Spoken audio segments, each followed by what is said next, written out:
Today we will discuss about constraints. So what is constraints? So why do we require constraints? On how many types of constraints available in database, and when we are going to perform which constraint, and based upon functionality of that particular constraint, we are going to classify it into three types. That is domain integrity constraints, entity integrity constraints, and referential integrity constraints.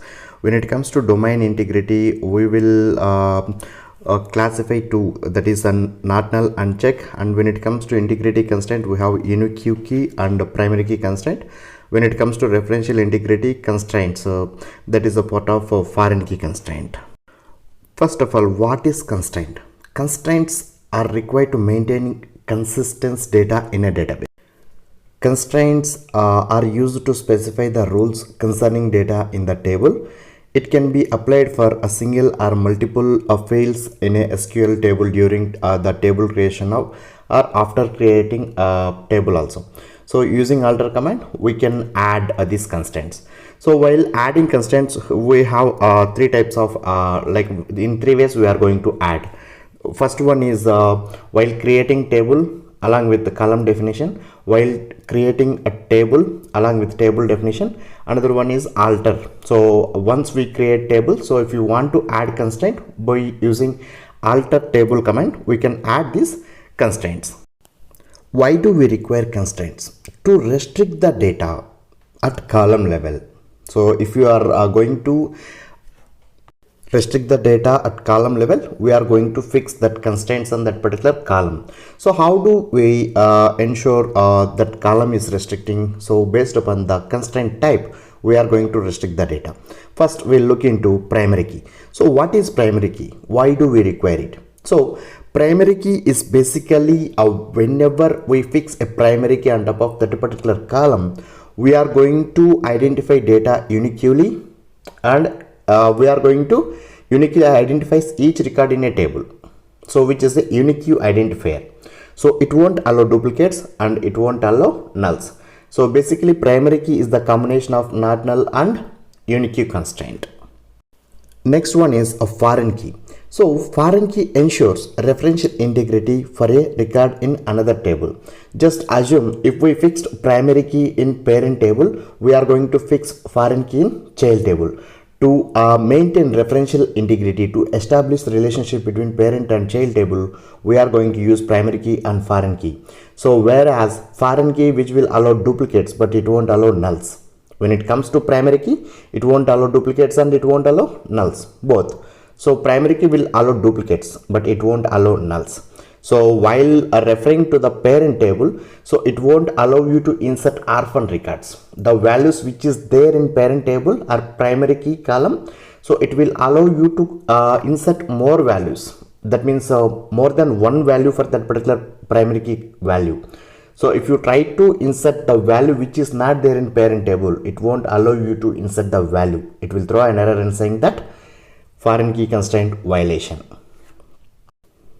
Next one is not null. So what is not null? So not null constraint restricts null values from being inserted into column. So once we fix not null constraint, it won't allow you to insert nulls. So if you try to insert null or blank, it will throw an error and saying that not null constraint violation. So next one is unique constraint. What is unique constraint? So once we fix unique constraint, it will ensure unique values. Once we fix unique constraint on a particular column, it will ensure unique values to be inserted into that particular column. So it won't allow duplicates actually, but it will allow nulls. That means here the drawback is unique constraint which will allow nulls, but it won't allow duplicates. So when it comes to not null constraint, it won't allow nulls and it will allow duplicates. It will allow duplicates. So the combination of not null and unique is primary key. So primary key basically it won't allow nulls and it won't allow duplicates. It won't allow duplicates. So whereas we are going to use primary key constraint to identify that particular record in a unique manner. So it will act as a unique index. Next one is default constraint. Automatically which will assign a default value if no values has been specified for the field. Just assume if you want to hard code some value with respect to data warehousing projects by using default constraint, we will add that particular values to particular region or particular business firm or particular region data. So we will add that particular default values. Just assume if we are working for US client, so customer is from USA, Chicago region or Dallas region. So we are going to specify their state code is some DL, okay, Chicago, so NW, that is a New York, NY. So likewise we are going to provide a default values. So next one is finally check constraint. So what is check constraint? Why do we require check constraint and how it is going to work? Check constraint basically verifies the values in a field satisfy a condition. So while fixing check constraint, we are going to fix some condition in check constraint. So we will add a number of conditional based selection as part of check constraint. It depends upon like a business requirement. We are going to fix check constraints.